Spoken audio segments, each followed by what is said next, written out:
Hello, hello.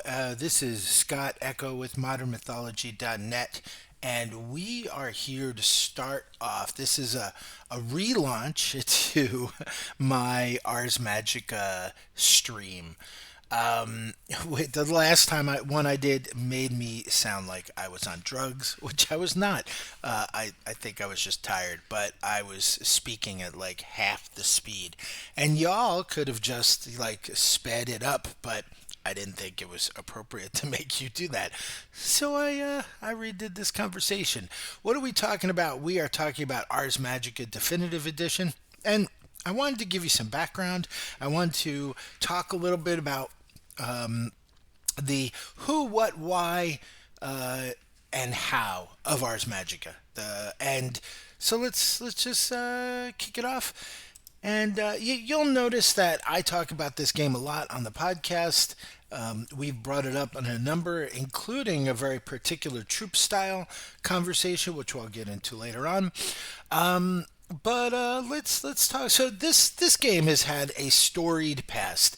1987, 160 pages, written by Jonathan Tweet and Mark Renheigen, two giants that we stand upon the shoulders of in terms of game design. Jonathan Tweet went off to, of course, design such games as Everway, which I love, Over the Edge, and not to forget about third edition Dungeons and Dragons.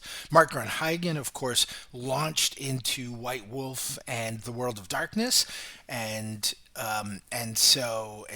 everything that is.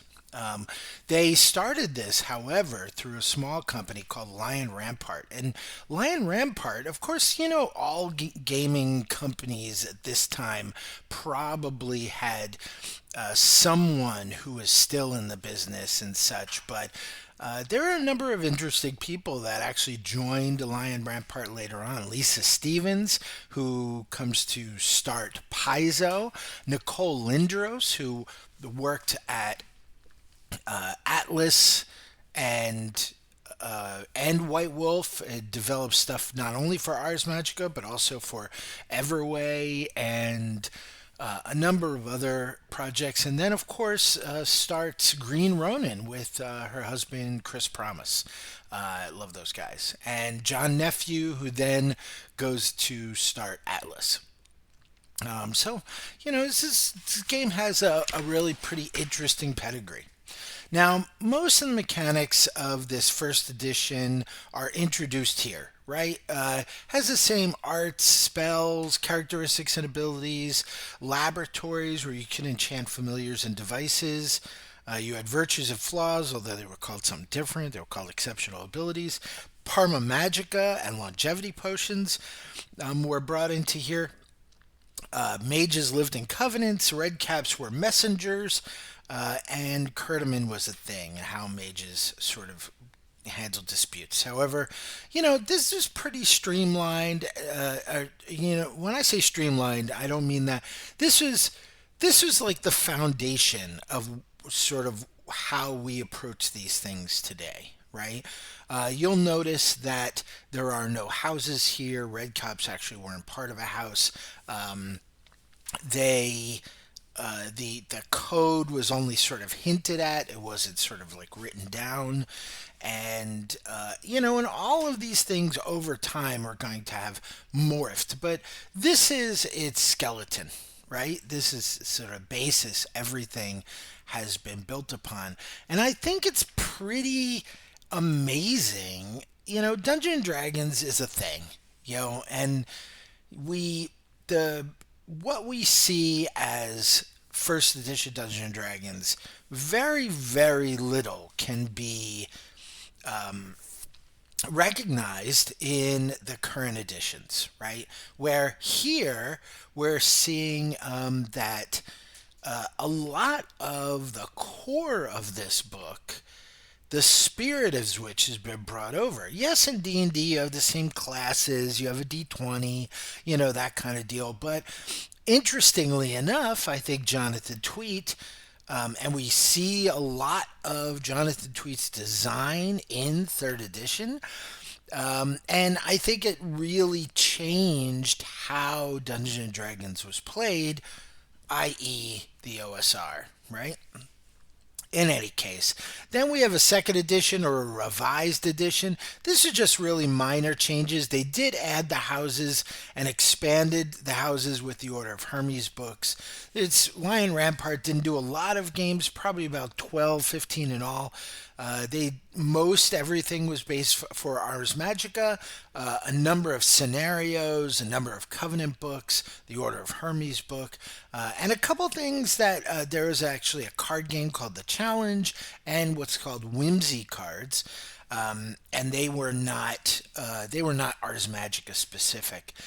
Interestingly enough, over time, even before I really understood what was going on here, I had purchased absolutely everything from Rampart. Really great company, and I think even at the time, this just sort of spoke to me. Oh, hey, by the way, a little Easter egg. Check that out. What piece of art was actually recreated and updated for 5th edition, definitive edition? That's really fun. He shaved his beard. Anyway, third edition comes along, 1992, much bigger book, right? Almost 400 pages. This is actually the edition that I cut my teeth on. More than double the page count. I couldn't possibly go over the all the differences. There are a lot of people who did not like this game, particularly like old school. While I played first and second revised edition, this is where I was an adult and started playing. Um, I, this is near and dear to my heart. I love third edition. However, uh, there's basically just more detail, emphasis on character and narrative. So it's one of the big pieces for me. Also, they make because this was actually published by White Wolf, 1992.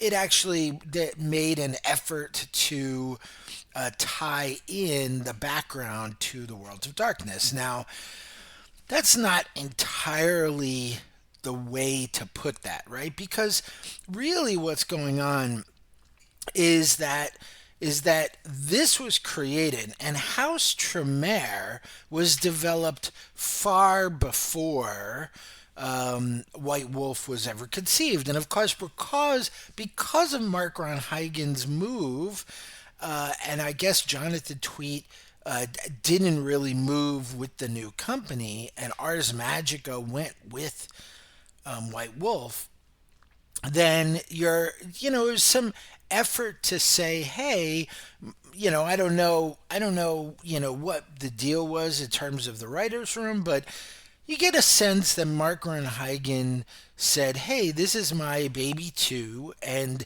this is going to be sort of my official background to the World of Darkness. And long before, Vampire Dark Ages or Sorcerer's Crusade was a twinkle in anybody's eye.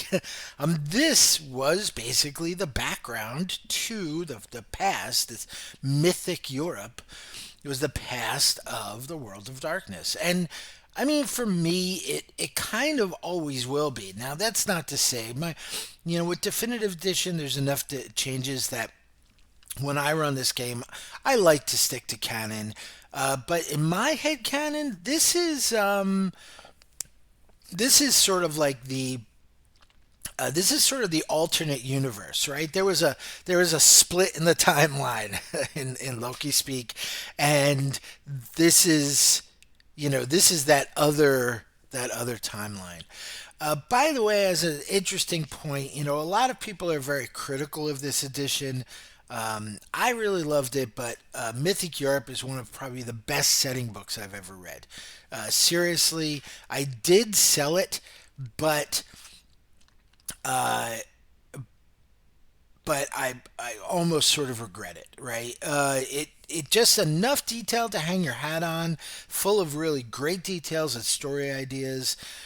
You're gonna see when we go to new editions that you can see the commentary based on who started when. If you really cut your teeth on Ars Magica third, then your opinion of that colors your opinion of fourth and fifth. Where on the other hand, if you started with first and second, third seemed just like a White Wolf tool and not very well produced. I love this book, and I always will. Fourth edition is the only edition of this game I did not play. 1996, 272 pages. David Chart takes the helm behind a host of RPG luminary authors, people who do a lot of great stuff later on. Changes are mostly cosmetic, separating the game out from the world of darkness and creating a little bit more structure to spells and how things are done. Combat was a little clunky. They removed a lot of the flavor in 4th edition, assuming that the reason for this is that they planned on a host of supplementary material. And by the way, I did sort of bury the lead there. Yes, this edition currently is free. This edition is free. You can go out there and pick it up for free in PDF form. They produced it for free just before they released 5th edition. It just said, hey, anybody who wants this game can have it. I also really love that anybody who's interested, you can buy all of these editions of this game. I think most of them are just available in PDF on Drive Through RPG, and some on the Atlas website right now. So I just think that's pretty cool. Really interesting read, particularly if you're interested in like to see how these things progressed as they go into different hands.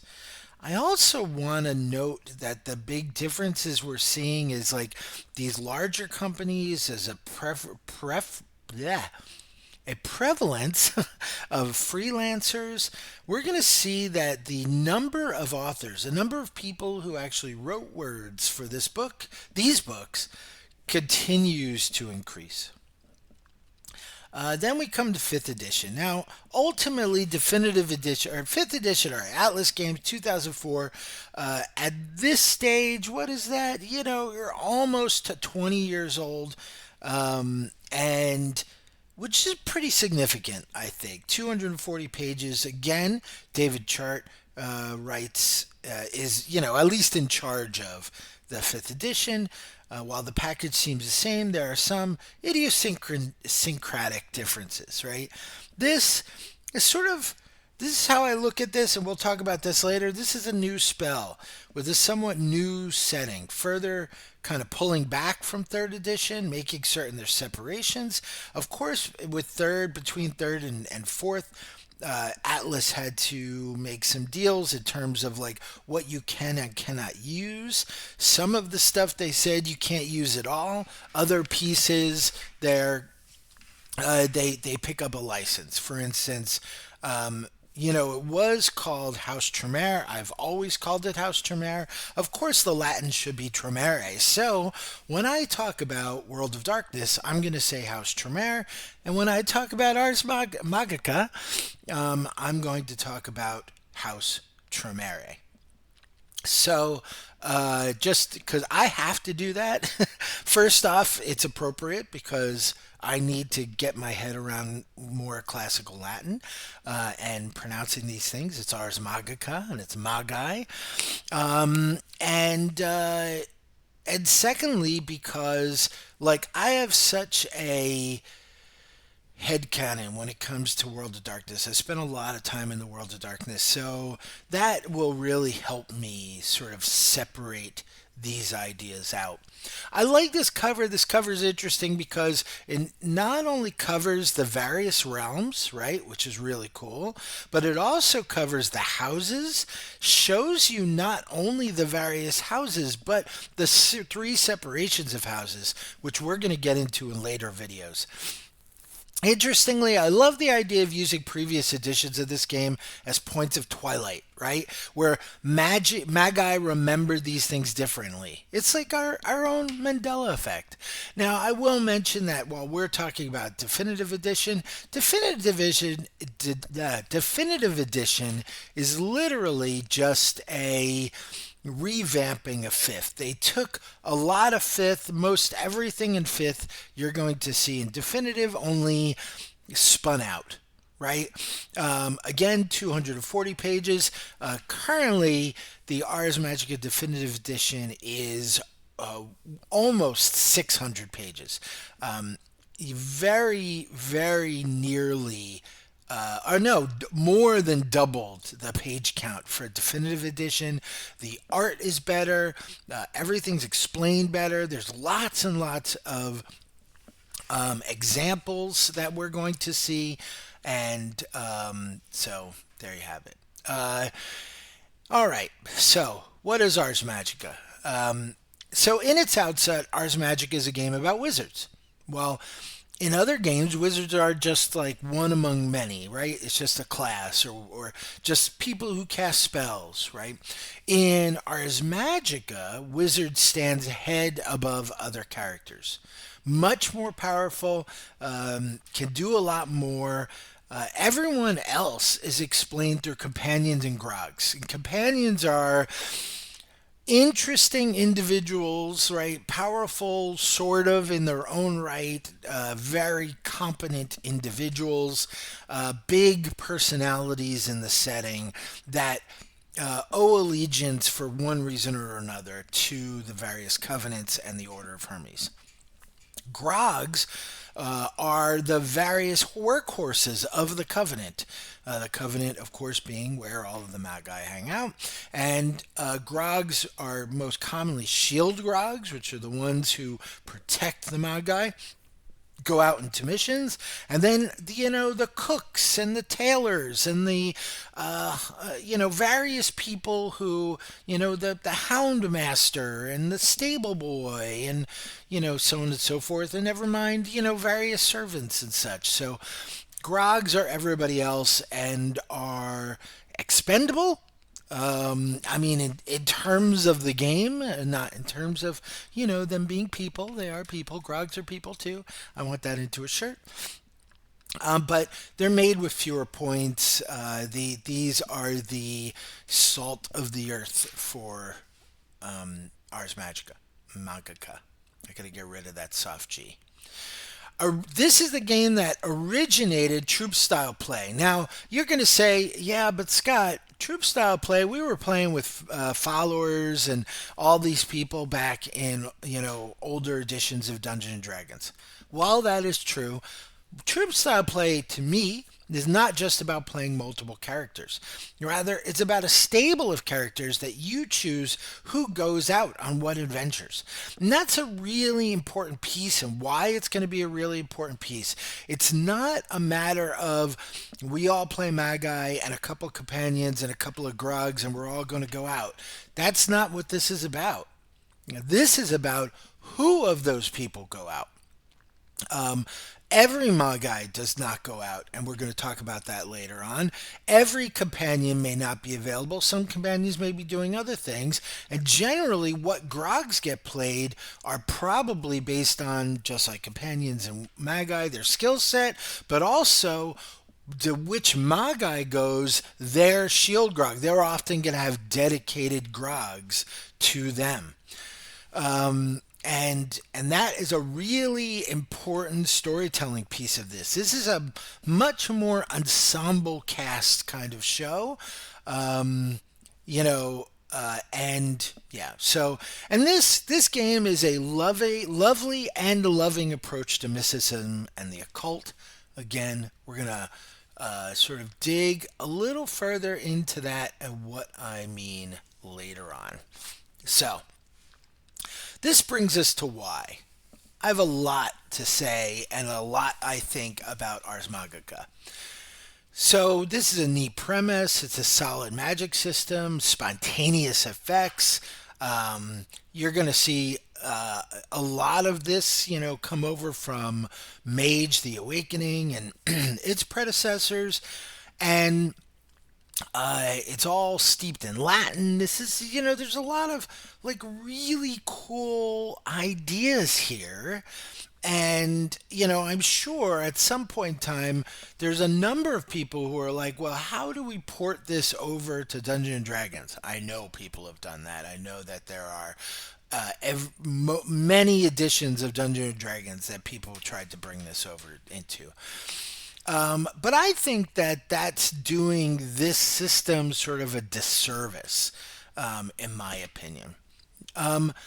But ultimately, you have this neat premise, right? But it's mired in hundreds of pages of exceptions and minutia. And as I played this game a lot, and as I played, something just felt off. And it didn't feel off when I was playing the companions and the grogs. One of my main characters was a companion. As much as I love magic, I don't know, I just hung on to this old grizzled hunter that had no etiquette and would just get everybody into so much trouble, but was right. You know, he was, it's like, those characters in shows that are, speak the ugly truth, as Burning Wheel would put it. But everybody hates them for it, and they're really best at home out in the wilderness. That was my main character for Ars Magica. But as I played Magai, I something was off. Something felt wrong, and then it dawned on me. This game is about Magai staying in their labs, while the GM finds ways to draw them out. That's what this game is about. And I've heard a lot of people, the some of the authors included, interestingly enough, and I will stand on this, do not realize that what this game is about, because most people, when they describe this game, they're like, oh well, you're in a lab. What this does is it gives you an opportunity to do something different when you're not out on adventures, thus feeding into troop style play. And I say it's the other way around. I say Magi do not want to leave the lab. I say most Magi think leaving the lab is a chore and it slows down their process. This is an academic game. This is a game about basically academics. Their books play an enormous role in this game. Research plays an enormous role. Understanding and competition over who finds what and things like that is scattered through this game, and the reality is that academics hate fucking teaching. Academics want to sit and they want to write their papers, they want to do their research, they don't want to deal with students. By and large, you have a couple exceptions, right? And that's what this game is about. This game is about keeping, I want to stay in the lab because, and how I know this is because you get far more done in the lab than you possibly could with experience out in the world, which is unlike any other game that we have ever played. Right? Every game that we play, by and large, your characters gain boatloads of experience and advancement in a minutia, or not a minutia, but like in this just extreme amount of time compared to if they were to stay home. Yeah, and that's on purpose, right? Like, who wants to play that Dungeons and Dragons game where we just hang out and run bars and yeah, we're the local blacksmith or whatever the case is. You're not going to make half the amount of money, not a fraction the amount of money. And let's face it, no matter what their backstory was, maybe they were a veteran of various wars and they had spent the last 30 years in the field, blah blah blah blah blah, and then they come in first, sometimes maybe third, and then in the matter of weeks they're now 18th level, right? That's not what's going on here. What's going on here is Magi learn the most staying in their labs. They get the most done. They produce magnificent artifacts. They learn and understand great spells. They increase their power in understanding the arts far more than the piddly few XP that they would get out in the world. The experiences that they get out in the world, they are looking over their fucking shoulders and saying, hey, I wish I was back at the lab. That's what this game is about. And that's the game that we're going to play. The GM obviously has to equitably figure out how to do that. The GM has to understand how to be annoying, how to be those students, how to be, it's like House, right? House wants to do his various research. And then, if you haven't watched the show, there's an administrator who's constantly like, oh, no, you have to go and do, work in the ER. You have to do your rounds. Anything but the things that he wants to do.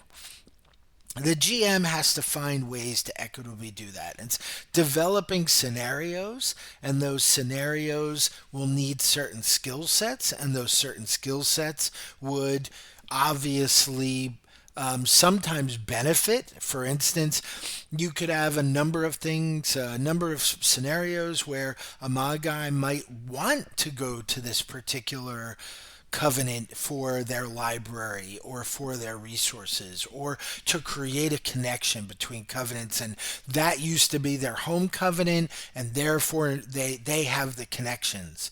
Maybe it's their hometown, it's not a covenant but a place that they grew up, but a noble there needs to be talked to. Maybe they're in their former life was a merchant, and maybe that we need some sort of mercantile or political or military or church connections or whatever the case is. One of those magi very likely are the most likely candidate to go on that adventure. Consequently, you find this really fun little role playing option too, of where a Magi goes to another Magi and says, look, I'm in the middle of this like important thing, and I really could use the time. Can you please go this time and I'll do this thing for you? Maybe I'll make an item for you in a future season. Maybe I'll go next time. I'm at the top of the list, whatever the case is. And you get this fun negotiation between the Magi. So that's my first thing. That first thing fits my struggle with this game, right? And understanding as a GM that that's the push and pull, making that push and pull very obvious. It is not obvious in the rest of the game or in its writing, and it needs to be front and center. There is a procedure to what's going on here. Secondly, is 600 pages is a lot of pages, right? This is a big book, and this is a lovely book, but there's a lot going on here, and if you've listened to the podcast at all, you understand that I want these things streamlined. I only want to use rules or have rules or focus on rules that I'm going to have some like interaction with. If there are rules I'm not interacting with in the game, I'm like, why do we have them? I'm also into system elegance. I want a game that kind of says it all. I want it to be informed by setting, but I also want those rules to have some narrative teeth and to but not to be bogged down. That's not what Ars Magica is about. There's 100 pages of just virtues and flaws, right? There's nearly 50 pages of things to do in the laboratory, 75 pages of spells, and the list goes on, right? So this is really funny. And Mythic Europe takes up 20 pages. Just the setting is 20 pages, which is fantastic. You'll also note combat is not listed here. Combat is not really a focus of this game, right? So what am I to do with a game like this, right? I mean, I'll be perfectly honest with you. Back in the day, I probably would not have looked at this game at all. Like back in the day, I probably would have said, this is too much, right? I would have said, this game lacks any sort of panache. It lacks brevity, of course. All of the things that I generally look for in games, by and large, this does not have. And I try to understand why. And this is the second piece of my struggle that I figured out. This information is arcane. This is the very definition of the occult. One of my favorite games is Invisible Sun, and Monty Cook does painstakingly expressed occultism in that game, in understanding, while not necessary to have to believe in anything or whatever the case is, to just understand the occult, understand esoteric, understand how these processes work. And another game that is near and dear to my heart is Nephilim. Again, not a game that I really like the mechanics of, but just its understanding of magic and how it approaches magic as compared to it establishes the why. It establishes the internal philosophy, something I very much wanted from Mage.